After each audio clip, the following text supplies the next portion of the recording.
આજે આપણે વાત કરવા જઈ રહ્યા છીએ નાગપંચમી. શ્રાવણ વદ પાંચમી એટલે કે નાગપંચમી. આ દિવસે સવારે સ્નાન કરીને પાનિયારે નાગનું ચિત્રામણ કરી દીવો કરી ફુલેર બનાવીને ધરાવવી. આ વ્રત કરનારી નાગેશદેવ કૃપા ઉતરે છે. એક ડોશી હતી, તે 7 દીકરા હતા. આ 7 દીકરાઓને ડોશીમાએ પરણાવેલા. 7 વહુઓ ઘરે, પણ એમને જે સૌથી નાના દીકરાની વહુ હતી તેને પિયરમાં કોઈ હતું જ નહીં, એટલે અવારનવાર બધાને નવાબ કહીને મેણા મારતા. એટલે જ નહીં પણ એની પાસે ઘરના મોટા ભાગના બધા કામ કરાવે અને પેટ પૂરતું ખાવા પણ નહીં આપે. એવામાં શ્રાદ્ધનો દિવસ આવ્યો. ડોશીમાના ઘરમાં દૂધની ખીર રંધાણી, દૂધપાક પણ રંધાયો, છતાં તે દિવસે એના વહુને બિચારીને ખાવા મળ્યું નહીં. બધાને જમી લીધું એટલે સાસુએ એમને બૂમ મારી, એ નવાબની, જા જે વધ્યું ઘટ્યું હોય તે ખાઈ લે, પછી એઠા વાસણ હોય તે નદી જઈને ઉટકી આવ. નાની વહુ તો રસોડામાં ગઈ. એને જાણ હતી કે મારા માટે ખીર તો હશે નહીં. જઈને જોયું તો ખીર તપેલામાં ખાલી 2-4 પૂરીઓ હતી, એકાદ ચમચી શાક વધ્યું હતું.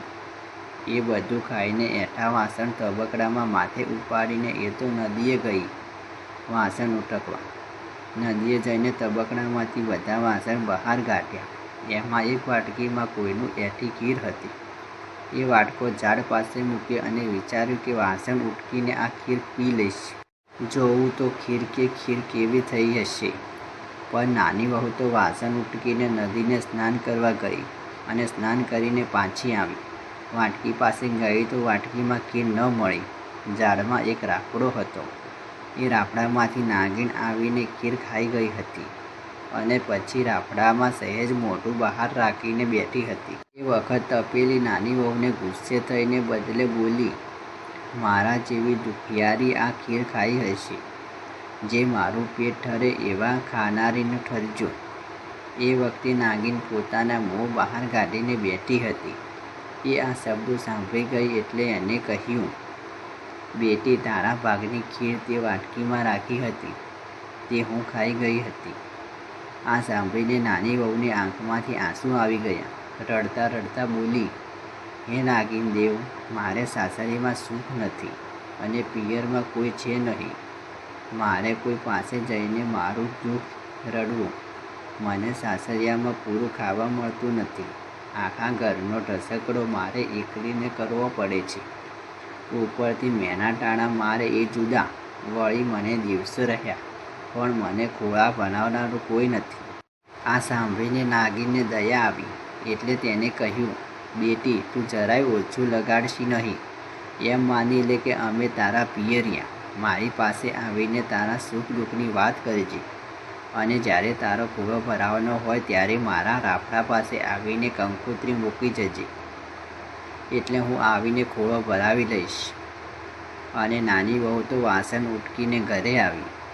એને તો નાગિનને દિલાસો આપ્યો એટલે ઘણી શાંત વળી ગઈ હતી.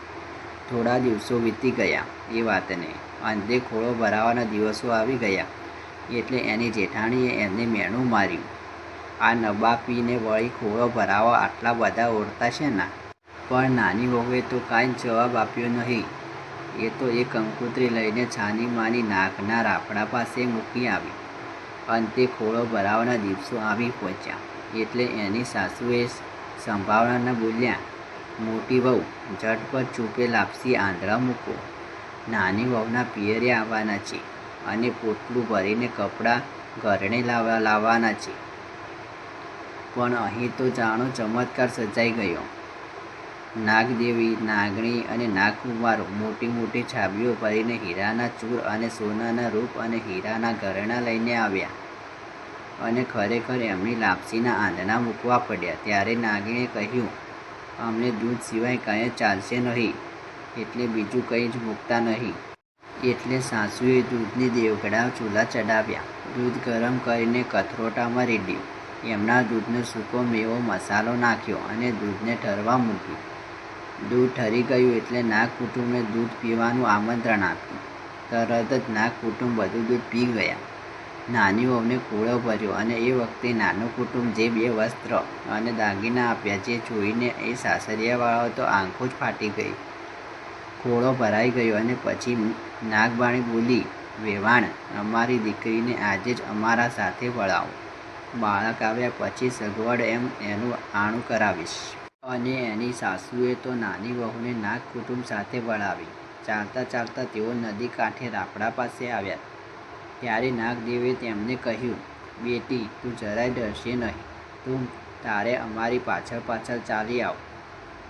ભલે નાગદાસે કહી આ બધા રાપડા પ્રવેશ અને નાની વહુ પણ એમની પાછળ પાછળ અંદર ગઈ. પણ અંદર જઈને જોયું તો નાની વહુ ખૂબ જ ભારે નવાઈ લાગી.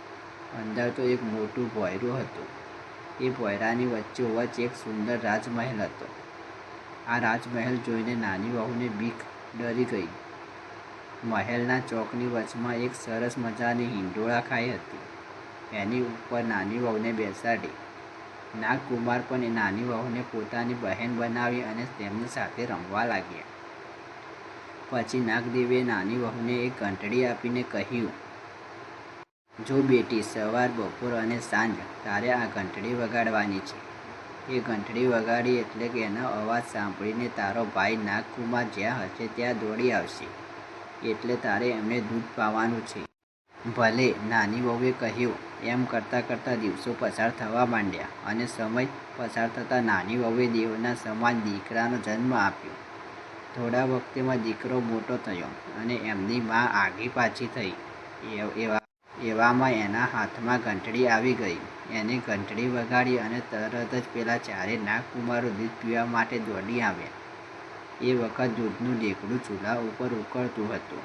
આ ચારે નાગકુમારો જોઈને પેલા નાના છોકરા તો ડરી ગયો અને હાથમાંથી ઘંટડી પડી ગઈ. એ 2 નાગકુમારોની ઉપર પડી એટલે એમની પૂંછડી ધાર કપાઈ ગઈ. બંને નાગકુમારો બાંડિયા બની ગયા અને બાકીના 2 નાગકુમારો ગરમ ગરમ દૂધ પીવા ગયા એટલે એમના મોઢા બળી ગયા. આથી તેઓ બુચિયા બની ગયા. 2 નાગકુમારો બોડિયા અને 2 નાગકુમાર બુચિયા બની ગયા. આથી તેઓ નાગકુમારે ગુસ્સે થવા અને કહેવા લાગ્યા, અમે તેમને કરડીને વેળા વાળીશું. પણ નાગણી માતાએ ઠપકો આપીને કહ્યું કે વેરી, તારા વાત તમે ભૂલી જાઓ. પછી નાગણી માતાએ નાની વહુને પસંદગી ચીજ વસ્તુઓ આપી અને સાસરે વળાવી અને સોનાને એક ચૂડલો આપ્યો અને સાચા રેશમી વસ્ત્રો આપ્યા. બેટી, તને જ્યારે દુઃખ પડે ત્યારે આ ઘરને તારું પિયર સમજીને તું અહીં ચાલી આવજે. અને નાની વહુ તો પિયર સાસરે આવી. સાસુએ તો નાની વહુ ઉપર હેત ભરાઈ આવ્યો. તેને તે દીકરાને રમાડ્યો અને વહુને ભેટ પડી. પરંતુ આ બધું જેઠાણીને ગમ્યું નહીં. એટલે એમને તો નાની વહુ ઉપર ઈર્ષ્યા આવવા લાગી. પણ એમની ઈર્ષ્યા કામ આવી નહીં. નાગદેવે તો એમને દીકરીને 15 ગાયો અને 7 ભેંસો પણ આપી.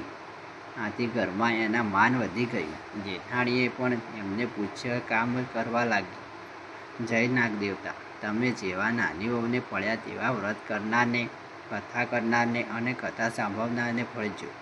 મિત્રો, આ વિડીયો ગમ્યો હોય તો લાઈક કરો, શેર કરો અને ચેનલ ઉપર નવા હોય તો સબસ્ક્રાઈબ કરવાનું ભૂલશો નહીં. ધન્યવાદ.